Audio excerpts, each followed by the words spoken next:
Om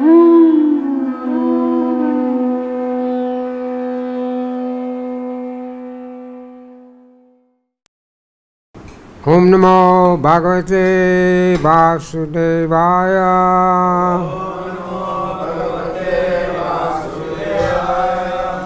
Om Namo Bhagavate Vasudevaya.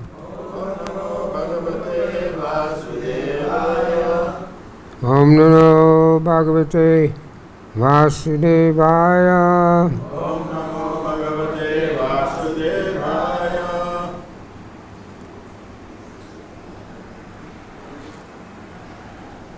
A reading from Bhagavad-Gita, Chapter 3, text number 26, page 172. Prithu Maharaj said he wished he had 1,000 ears so he could hear the glories of the Lord. Anybody have 1,000 ears? Anybody here has 1,000 ears? No? Only 2. Text number 26.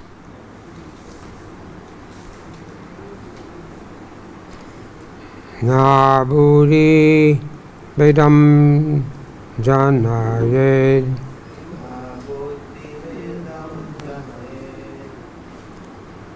aganam karma sanginam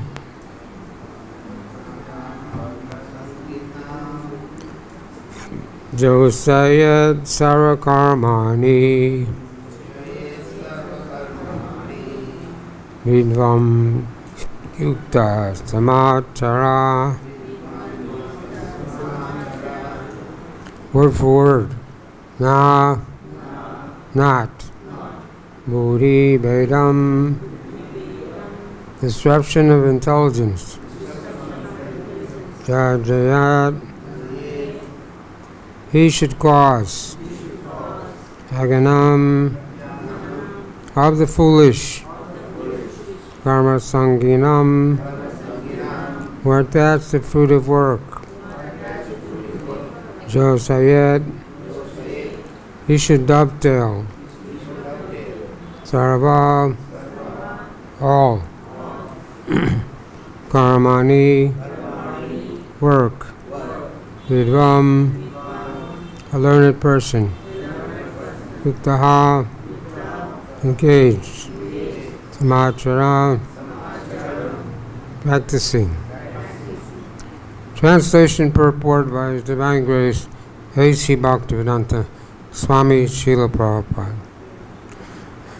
So as not to disturb the minds of ignorant men attached to the fruitive results of prescribed duties, a learned man should not induce them to stop work. Rather, by working in the spirit of devotion, he should engage them in all sorts of activities for the gradual development of Krishna consciousness. Please repeat, so as not to disturb the minds of ignorant men attached to the fruitive results of prescribed duties. A learned person should not induce them to stop work. Rather, by working in the spirit of devotion, should engage them in all sorts of activities. In parentheses, for the gradual development of Krishna consciousness. Purport. Vidascha Savir Aham E Vivejo. That is the end of all Vedic rituals. All rituals, all performances of sacrifice, everything that is put into the Vedas, including all directions for material activities, are meant for understanding Krishna, who is the ultimate goal of life. But because the conditioned soul do not know anything beyond sense gratification, they study the Vedas to that end. But through fruitive activities and sense gratification, regulated by the Vedic rituals, one is gradually elevated to Krishna consciousness. Therefore, a realized soul in Krishna consciousness should not disturb others in their activities or understanding, but he should act by showing how the results of all work should be dedicated to the service of Krishna.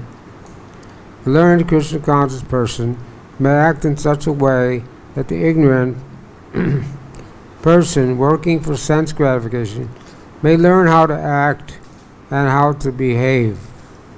Although the ignorant man is not to be disturbed in his activities, a slight developed Krishna conscious person may directly be engaged in the service of the Lord.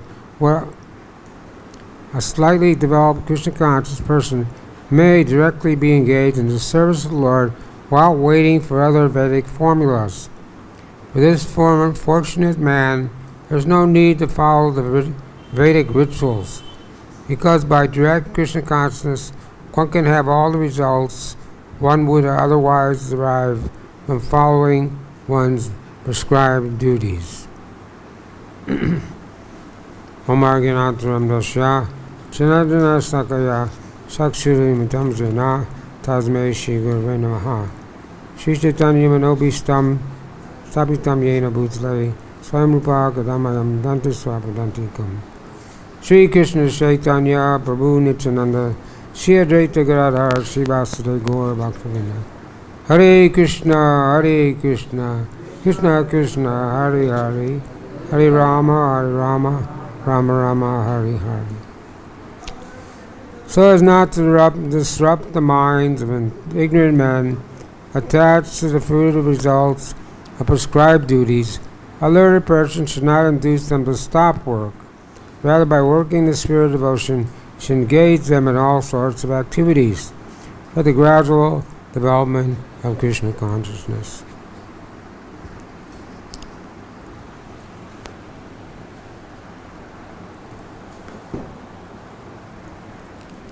So this Bhagavad-Gita is the ABC of spiritual life. When you go to school, first thing you learn in first grade is the ABC. If you're learning English, whatever language you're learning, you learn the alphabet first. So Krishna consciousness is ABC. Bhagavad-Gita is the ABC of spiritual life. So, but there's also a very deep and profound textbook about the science of Krishna consciousness. So it may not be so easy to follow along these different verses. We know in the beginning, Arjuna refused to fight the battle of Kurukshetra, etc. He wanted to go to the forest and live by begging. But Krishna told him, no, your duty as a Kshatriya is to fight. So the whole Bhagavad Gita is meant to convince Arjuna, to convince everybody in the whole world that Krishna consciousness or working for Krishna is the only activity that one should perform that will help one to make his human life successful, which means to get out of the material world and not to have to go take birth again in this cycle of 8,400,000 species of life. So chapter 3, verses 17 to 35 are describing performing detached work to set the example. In text number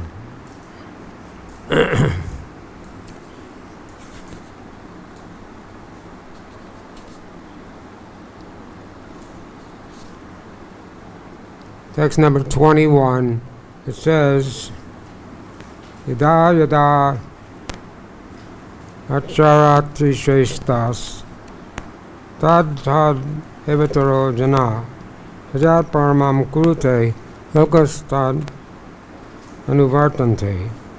Whatever action a great man performs, common men follow. Whatever standards he sets by exemplary acts, all the world pursues. So this is the describing the behavior of a Krishna conscious person. So here it says one should not disrupt the mind, but in the word for word it says intelligence. So disrupt means to interfere with the flow of activities. So we know in Kali Yuga, Priyena Husa Sabya, Kala mean Yagay Janaha, Manda Sumanda Matayo, Manda Bhagyahi, Upad Drutaha. O learned one, in this iron age of Kali, men have but short lives, they are quarrelsome, lazy, misguided, unlucky, and always disturbed. So, this is the problem we're faced with, because people are always disturbed, and to make them Krishna conscious is not such an easy job. It says here in the purport that people think that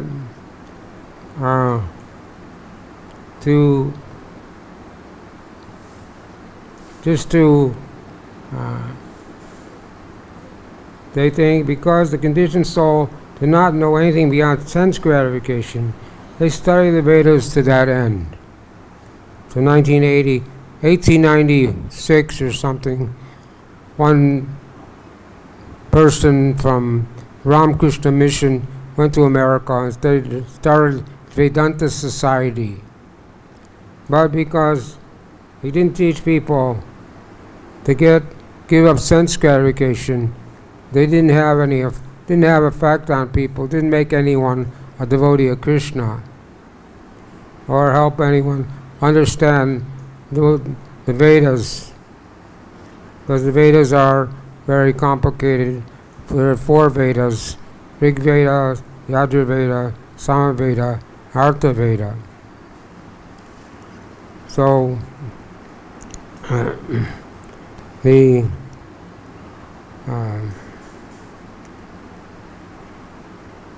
persons in Krishna consciousness, we should be mindful that we always act in a very exemplary way, so that people will see that devotees are different than other people.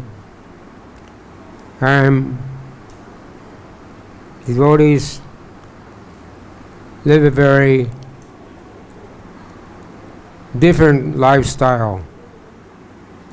We rise early in the morning, 4 o'clock in the morning, and have Mangal Arati. And of course, when we started temples all over the world, many of them were in residential areas. And because of that, we had Mangal Arati, and it was too loud, so people would call the police and, complain that we're making too much noise so they can't sleep. But we didn't understand that, so we had to adjust our morning program. Even in Vrindavan, the man next door was disturbed because we were ringing the bell at Mangal Arati. So instead of coming to the temple to try to negotiate some settlement, he decided to get even or disturb the devotees. So he put a loudspeaker on top of his roof and was playing songs, I don't know what, cinema songs or something, into the temple during japa time. So finally we had to make a settlement with the man, and we stopped ringing the bell for a while until he left his body. Now he left his body, and the Sons of Life members, they don't bother us anymore. So even in Vrindavan, people were disturbed. So people were disturbed all over the world because devotees rise early, 4 o'clock in the morning. But usually, materialistic people, they have their parties till 12, 1 o'clock in the morning. No one's disturbed. But because they sleep at different times, they sleep at 1 o'clock, 2 o'clock, sleep till 10 o'clock in the morning, and we sleep at 9, 10 o'clock and get up at 4 o'clock. So it's a different lifestyle. And so people are disturbed by our Mangal Artik. Even in Mira Road in Mumbai, the neighbors complained and made a court case, so we had to have Mangal Artik. We couldn't use any amplification for Mangal Artik. And now we have a new temple there, so I don't think anybody's complaining. Because they shouldn't be. They should be happy that we built such a nice temple and so many people are coming. So in this way, Lord Chaitanya came 500 years ago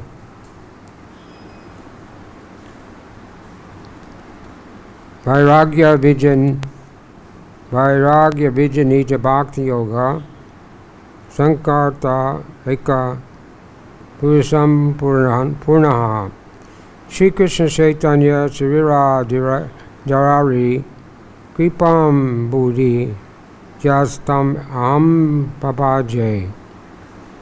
Let me take shelter of the Supreme Personality of Godhead, Sri Krishna, who is descended in the form of Sri Chaitanya Mahaprabhu to teach us real knowledge, his devotional service, and detachment from whatever does not foster Krishna consciousness. He's descended because he's an ocean of transcendental mercy. Let me surrender unto him.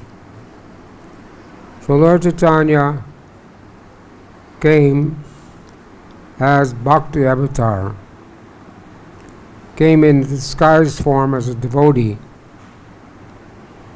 So when Lord Chaitanya went to Jagannath Puri, he went to the temple to see Lord Jagannath.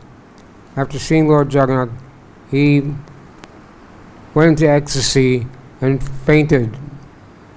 And Sarvabhauma Bhattacharya was there at that time in the temple. And the watchman thought he was a crazy man. They wanted to beat him, because sometimes crazy people make artificial show of ecstasy. But Sarvabhauma Bhattacharya stopped them and told the watchman, told them to take Lord Chaitanya to his house. And then he examined Lord Chaitanya to see if he was living or dead. So there was no sign of life in the body of the Lord. He took a piece of cotton swab, held it to his nose, and moved slightly, so he could understand that he was in an ecstatic trance.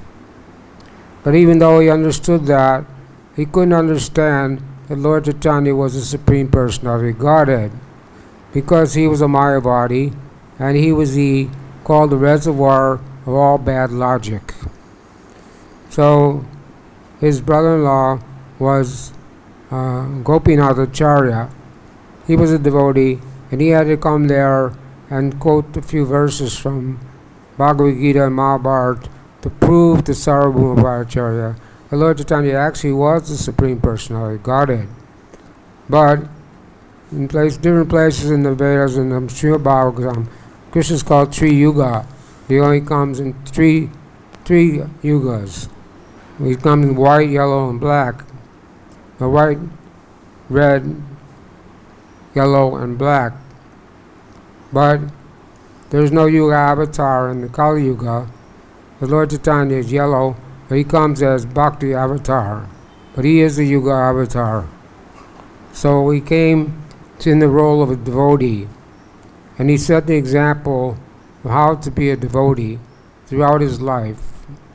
even when he was a householder, he was very strict about associating with women, and he never even joked with his wife, except for one time. And when he heard the singing of the Gita Govinda by someone, he started running. In Puri, he started running through the sand, and Govinda, his servant, ran after him, stopped him. He said, "It's a woman singing." And Lord Chaitanya said, "Oh, you saved my life." Because at that time, he had taken sannyas, and for a sannyasi to touch a woman would be a black spot on his character.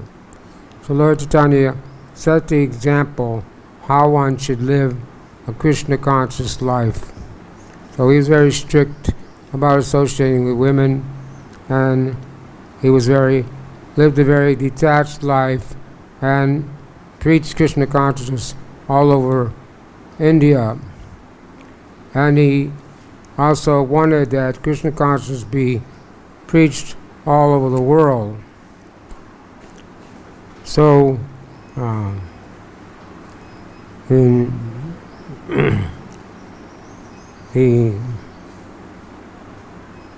Krishna consciousness, this verse is talking about people who perform karma kanda activities, or people who perform Krishna conscious activities but are still want sense gratification, sakama devotees. No, niskama. Or devotees are attached to sense gratification, still want the fruits of their activities. But sakama kama yoga is the real meaning of the Vedas. Vedanta Krit Veda Vedeva Chaham. The goal of the Vedas is to know Krishna and understand Krishna. But we don't have the Vedas to study, and we have Prabhupada's books. And Srimad Bhagavatam was compiled by Vyasadeva in his maturity. Srila Vyasadeva is a literary incarnation of God.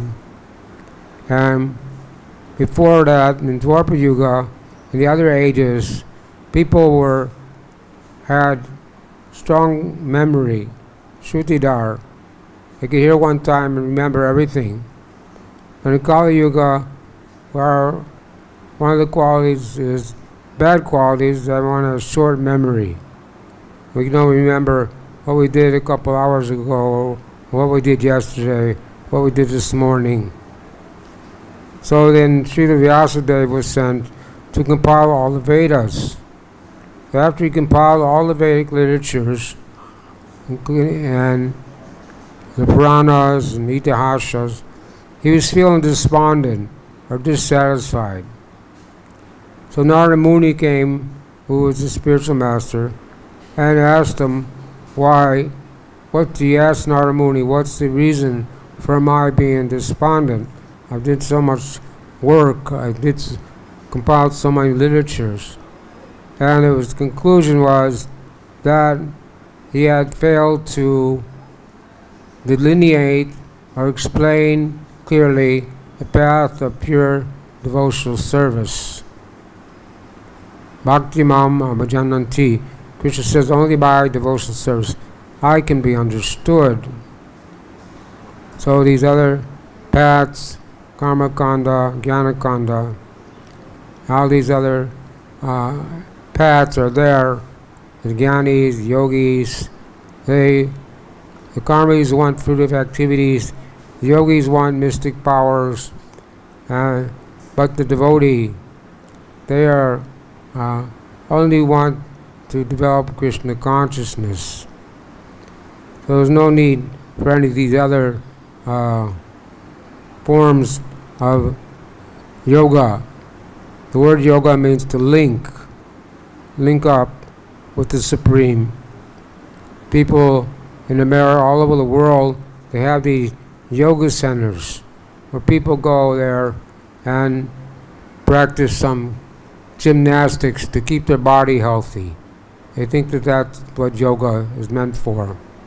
And when Srila Prabhupada went to America, was staying at Dr. Misra's apartment for a short time. You see on the video people were doing yoga exercises. So they asked Prabhupada if we should do hatha yoga.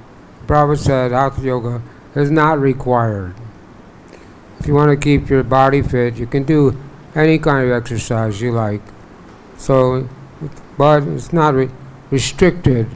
Yoga is also good if you don't spend too much time. It's 10-15 minutes a day or a half hour a day. If you feel that it's good to keep your body healthy, to be Krishna conscious, then you can do it. Otherwise, it's not just by itself. Yoga, these different yoga practices don't make you Krishna conscious. And people who do yoga in yoga studios, they don't know anything about yoga or God, becoming God conscious. And one of the persons who was in charge, the lady was in charge of the yoga center, she had 3 abortions.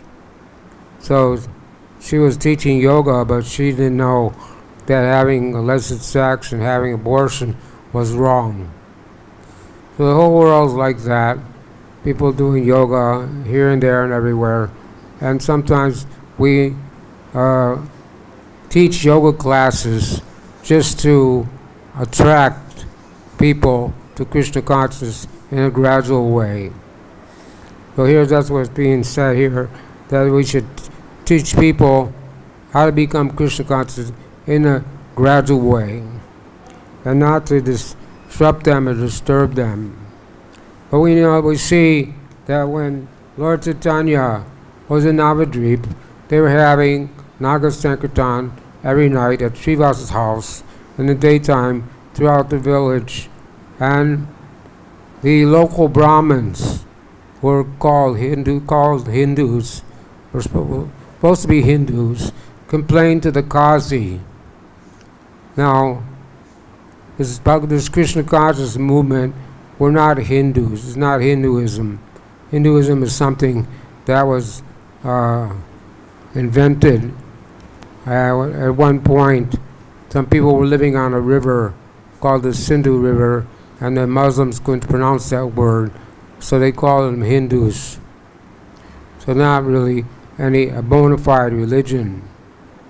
And mostly Hindus are Mayavadis are impersonalists. So the Brahmins, local Brahmins who were smarta Brahmins and didn't recognize Lord Chaitanya as the Supreme Personality of Godhead, and didn't like the fact that they were doing kirtan in the town of Navadvip. They thought that this was a disturbance. So they complained to the Qazi.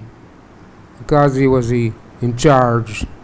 And he was not disturbed, but because they complained to them, then he had to take some action. So he went where they were having kirtan at Srivas Thakur's house, and he broke the Madranga and made a declaration that if anybody does kirtan in this city, I will take all his possessions and convert him into a Muslim. So this shows that even in Lord Chaitanya's time, there was disturbance. There was the local people there was also some interference or some trouble by doing kirtan, caused trouble.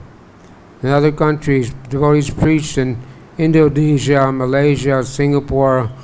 We also had problems with the Brahmins who were demigod worshippers. And they couldn't accept the fact that Krishna was the Supreme Personality of Godhead, and they also made trouble for us. Especially in Indonesia, we couldn't get registered as the International Society for Krishna Consciousness because the local Brahmins complained to the government. But we got registered under a different name. So anyway, things that are Kali Yuga, you can expect disturbances. But now most countries we can do Harinama without disturbances. In the beginning of the movement, people didn't like us. First they made fun of us, then they hated us, and then now they're joining us. So when devotees would go on Harinam, sometimes people would throw eggs at them or rotten tomatoes at them or do things. Even when Prabhupada was on 2nd Avenue, he didn't have Mangalartik in the beginning, but he did have a program at 7 o'clock in the morning.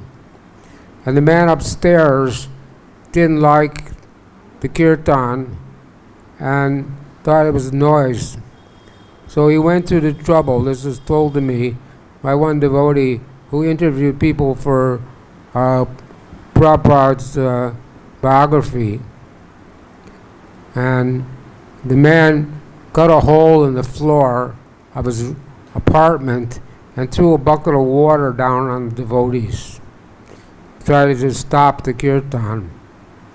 Of course, it didn't stop the kirtan, but the man could have just come downstairs and tried to see what was going on and see if he could, make some settlement so they could, have maybe quiet down a little bit so he wouldn't be so much disturbed. In other parts of the world, we do Mangalartik and then people put their radios in the window and blast the noise into the temple, try to stop the devotees. So there's always some disturbances by outside elements, different people, different things. But the devotee Trinada Peace Vinichena, Trivara Peace Ishana, Amanya Mandana, Kirtanya Sadhari. The devotee tolerates all these things and tries to adjust things so people won't be disturbed by our activities. And generally we can make some compromise with the local people, or we make the temple soundproof, or we have a very quiet Mangalartik, so the people in the neighborhood will not be disturbed. And we have our Sunday love feast, so people can come to the temple and try to understand the philosophy, take prasadam, and try to some people begin to appreciate that we have a nice movement. In Los Angeles we have Rath Yatra every year, and thousands of people come. But those same people live in the neighborhood all year round. They never come to the temple, but they come to Rath Yatra because they like the Rath Yatra and they like prasadam. So this is the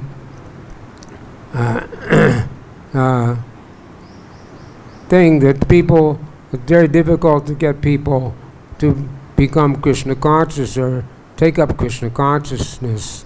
But they do appreciate the devotees. They're not demoniac and they don't give us trouble.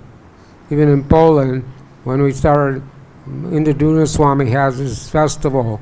They visit like 20 cities in 1 month and do a fantastic Harinam program with Harinam and Kirtan and drama and prasadam and so many things. It's such a wonderful production, and people are so impressed. So, but there was a group called the Skinheads who wear black and carry chains and knives and weapons and shave their heads. So they used to come and disturb the devotees, and sometimes there would be fighting between them and the devotees.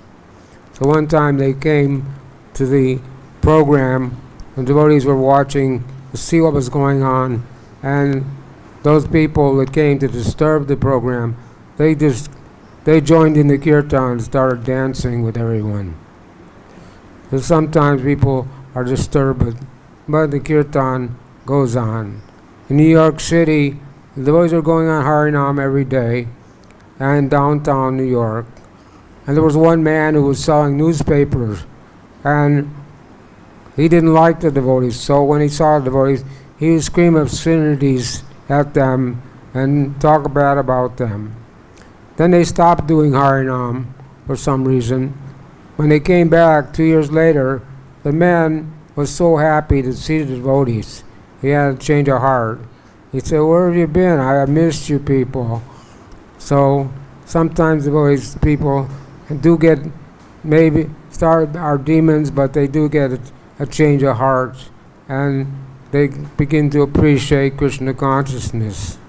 So that's what's being discussed here, that we shouldn't disturb the minds of people, but we should act in such a way that people will be attracted to the Krishna conscious movement. Even when we do book distribution, Prabhupada said, if you approach someone and you agitate, it goes away, and you agitate his mind, and that's your nonsense. So Vaisheshika Prabhu, who's all been distributing books his whole life, says that we should leave people with a good impression. He was out distributing books, and he met one couple, and showed them a book and asked for a donation. They said, "We're Christians. We only give donations to our church, and we can't read other people's books." So he said, "Okay, thank you very much. Nice to meet you," and left them. So then he kept on distributing books, and those people were watching him. And he was so charismatic and dynamic that the same people came to him after a short time and said, gave him $5 donation. Said, "We wanted to give you a donation," but they didn't want to take a book. But he gave him a book anyhow. So because he acted in such an exemplary way, and they were so impressed by his behavior that they broke their rule of not giving donations to anyone else. So in this way, Krishna consciousness is being spread all over the world, and the people are setting a good example for everyone to follow, or should be setting a good example. So we have to, the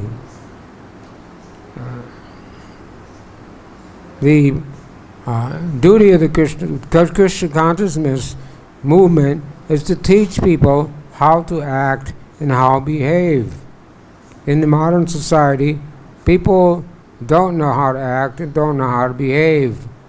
It's more or less a cat and dog society, where people think that the only goal of life is to fill their bellies and to have sex life. Even when you ride on the airplane with 200 people, they serve food to everyone. Of course, devotees, we don't eat the food on the airplane because it's cooked by non-devotees and it's not prasadam. So the devotee only take prasadam. So they serve food to all the people on the airplane, and not one single person will, after eating, will get up and wash his hands. They simply use a piece of paper and wipe their hands. But the devotee would never think of taking prasadam or doing any activity, going to the bathroom, any activity, and not wash his hands. So this is even any human being, even people, most people in India at least know that they should wash their hands after going to the bathroom. Most people don't even do that nowadays. So it's the degradation in Kali Yuga is becoming more and more, people are becoming more and more degraded, that they don't know anything about cleanliness, they don't know anything about godliness. It says cleanliness is next to godliness. They used to have that sign in all the railway stations. Cleanliness is next to godliness. Our service to man is service to God. But these things should be understood in a Krishna conscious way. A Krishna conscious person is not only has 26 good qualities. And one of the qualities of a Krishna conscious person is that he's clean. So the devotees on this movement, we try to keep ourselves very clean automatically. And Prabhupada wanted everyone is to have a shaved head. He chastised devotees here in 1975 here in Vrindavan. Some devotee came with, he had hair, and he told Prabhupada, well, they advised me I should keep my hair so I can go to Europe and preach. But Prabhupada said, who's that rascal who advised you? I want everyone to have a shaved head at least every fortnight. You should shave your head and face, or at least once a month, the head. But so Prabhupada was very strict about that. But some people have to live outside and work outside and have jobs, so they can't follow that strictly because the people in the office won't appreciate that or can't understand someone with a shaved head and Sika. If you have a shaved head, it's okay, but with a Sika, they don't understand what that is. So people, rather than lose their job or disturb people's minds, they keep their hair. So that's allowed in that circumstance. It's according time, place, and circumstance. And to go to Muslim countries or go to different countries where Krishna consciousness is not accepted, sometimes those have to grow their hair so they can get through the airport. So they won't stop them in the airport, and they won't allow them in the country if they know they're devotees. So this is different things. But externally we have to be clean, but also internally. Chaito Darpanam Marjanam, Mahadavagni Nirvapanam. This Lord Chaitanya started this Sankirtan movement, and by chanting the holy name, cleanses the heart of all the dirty things accumulated for years together. So external cleanliness comes by bathing. The brahmachari should bathe twice a day, or at least once a day. Householder and sannyasi should bathe 3 times a day. And everyone should wear clean clothes. You shouldn't go in the temple room in a contaminated state. If you go in the bathroom or wherever, if you're doing Dandava Parikrama and your clothes are all dirty, then you should change your clothes, take a bath, and then you can go in the temple room. So we should try to be clean externally. But internally, we have to, that's a different story. People of the West, we have a heart, and our heart is made of coal. And cleaning coal is not such an easy job. And the more you clean, the more black comes out. So it's very difficult to clean the heart of a Western person who's attached to, lust, greed, anger, has all these bad qualities from birth. They're trained up. Everyone is trained up in the Western world to develop all the bad qualities. Instead of developing good qualities, they don't know what the good qualities are.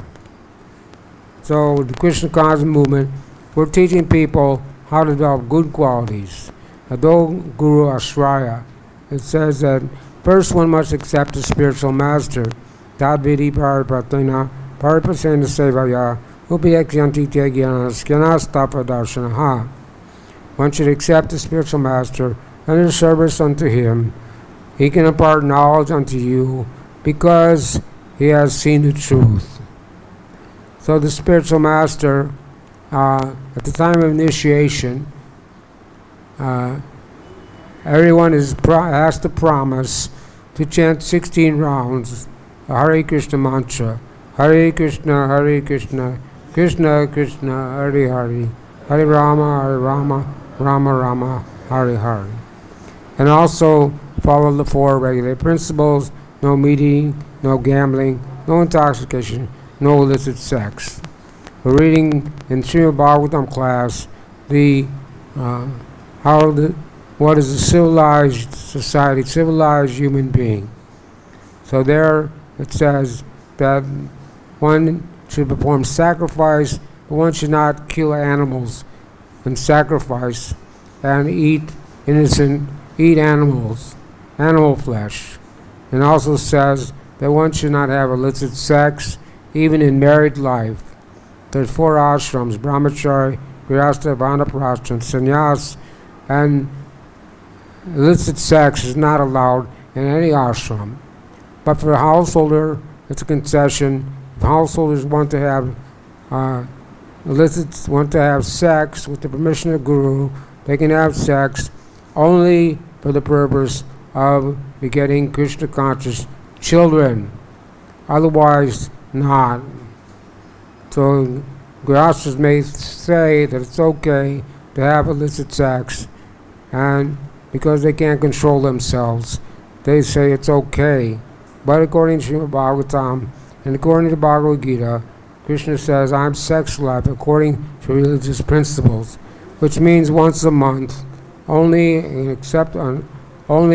to get Krishna conscious children. So this should be understood. And if someone can't follow that, then Bhagavad Gita says that he should be considered not a very high grade devotee.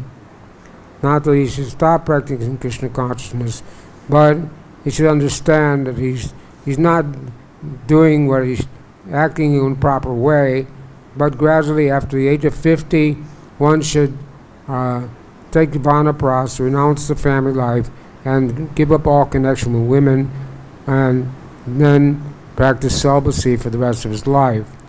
But even in vanaprastha life, one can stay with the wife, but no more sex life, and try to detach oneself and not take sannyas so that we can go back to Godhead, not be attached to anything in this material world. So here it says there's no need to wait for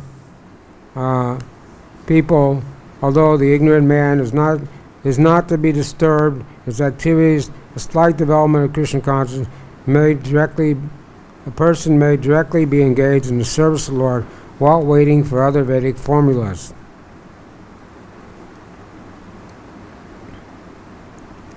So this verse says one should not disturb the minds of ignorant men attached to the fruitive results of prescribed duties. But this does not mean that we should not preach. In the purport to one of the later verses, it says, men who are ignorant cannot appreciate activities in Krishna consciousness, and therefore Krishna advises us not to disturb them and simply waste valuable time. So we shouldn't preach to the faithless or those people who are not interested. But the devotees of the Lord are more kind than the Lord because they understand the purpose of the Lord. Consequently, they undertake all kinds of risk, even to the point of approaching ignorant men to try to engage them in acts of Krishna consciousness which are absolutely necessary for human beings. You know, Haridas Thakur and Lord Chaitanya and Lord Nityananda was sent by Lord Chaitanya to go to every house in Navadvip and preach Krishna consciousness, tell everyone to chant Hare Krishna, take to Krishna consciousness. So some people were favorable and agreed, and some people called them madmen, told them to get out of here. And they even approached Jagai and Madai. And Jagai and Madai were sinful debauchees. And people warned them, don't go near Jagai and Madai because they're dangerous. So, but Lord Nityananda wanted to deliver Jagai and Madai. So they went to, they approached Jagai and Madai and tried to preach to them. And Jagai and Madai were intoxicated. They were always beating each other and doing all crazy things. So they chased Haridas Thakur and Lord Nityananda. They wanted to kill them. But because they were fat, they were overweight, they couldn't run very fast. And Haridas Thakur and Lord Nityananda escaped their punishment. But later, Lord Nityananda again went on Harinam, and Lord and Jagai and Madai, they struck Lord Nityananda on the head, and blood came out. They struck him with a pot, clay pot. But when Lord Chaitanya heard that, he came there with chakra, was ready to kill them. But Lord Nityananda said, no, you've not come in this incarnation to kill the demons, you come to deliver the demons. So Jagai and Madai came to their senses and realized the mistake and fell down at the feet of Lord Chaitanya, Lord Nityananda, begged forgiveness and became Vaishnavas and started chanting 2 lakhs every single day of the Hare Krishna Maha Mantra. So this example of the preacher of Krishna consciousness movement has to take risk. Even Lord Jesus Christ didn't like the fact that they were killing animals in the synagogue, the Jewish religion, so he started the Christian religion, but they crucified him. He was an innocent person, but still he had to suffer the consequences. And Haridas Thakur was born in a Muslim family, but he was always chanting the holy name. It's not Namacharya. And the Qazi didn't like that, so they arrested Haridas Thakur and decided to beat him in 22 marketplaces. But Haridas Thakur said, they said to Haridas Thakur that you simply practice the tenets of your religion. You should be a Muslim, you should act like a Muslim. But Haridas Thakur said, I don't care if you cut my body into 10 million pieces, I'm never going to give up to chanting the holy name. So they started beating Haridas Thakur in the different marketplaces. But Haridas Thakur was protected by Lord Chaitanya, and although they were beating him, he didn't feel any pain. He was simply looking at the people who were beating him and smiling. But when he didn't die, the people said, well, if you don't die, then they're going to kill us. So Haridas Thakur went into a samadhi or a trance and looked like he was dead. And then they took his body to the Qazi and showed him we'd killed him. So the magistrate said, then bury his body, because that's what they do in the Muslim religion, the Christian religion. They bury people. But in Hinduism, we burn the body. But the Qazi said, no, that's too glorious. You should just throw his body in the Ganges. So they took Haridas Thakur's body to the Ganges to throw him in the Ganges. But it became so heavy they couldn't move him. So after some time, they threw him in the Ganges, and he swam down to his village and showed them he was still alive and that they were not able to kill a great Vaishnava like Haridas Thakur. Of course, they had a suffer reaction, and later on their whole family, all the descendants of these people were destroyed. So in this way, there's always some disturbance, but the people, Krishna conscious people, still go on preaching Krishna consciousness all over the world, and therefore the Krishna conscious movement is expanding more and more, and people are becoming Krishna conscious more and more. So Hare Krishna. Does anybody have any questions or comments? We have the question man here. Question man's here. Any question?